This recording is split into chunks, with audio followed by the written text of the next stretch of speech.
folks, it's Zach at Feel Free to Argue, and there's something that's just been kind of annoying me all day, and I probably should have made this as the prior video, because now I'm going to do this and everybody's going to ignore the video I did earlier today.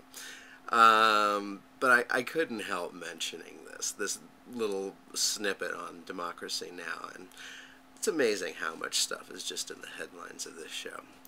But the reason why I had to do it, because it seems like it's almost a direct answer to something I posted in a previous video, talking about how there's always going to be a way for the people to get around any kind of, like, limitations that you want to do on executive pay. I mean, unless you get really serious about it. Nobody's going to get really serious about it.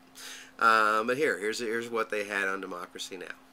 In other economic news, questions are growing around President Obama's crackdown on executive pay at taxpayer-rescued firms. Last week, Obama announced a $500,000 salary cap at firms receiving future government bailouts.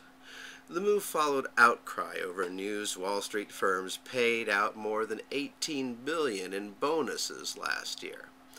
But the Wall Street Journal reports the curbs have several loopholes that could negate its impact.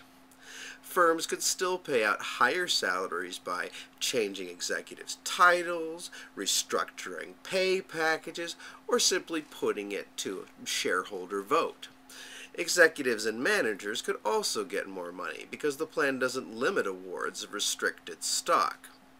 Critics have called on Obama to impose the plan retroactively so that it also applies to firms that have already received bailout money. Of course, I'm not sure why they would do that if there are all these loopholes anyway. So, you can make it retroactive, and then they can make, whatever they want to get around it retroactive as well. And I think it's funny because the title of it is Loopholes Could Bypass Bailout Pay Caps. But I think even the use of the word could is kind of a misnomer.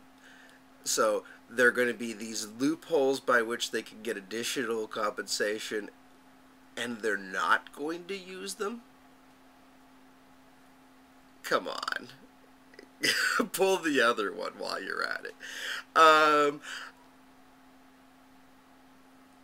We just have to realize this, Could is would.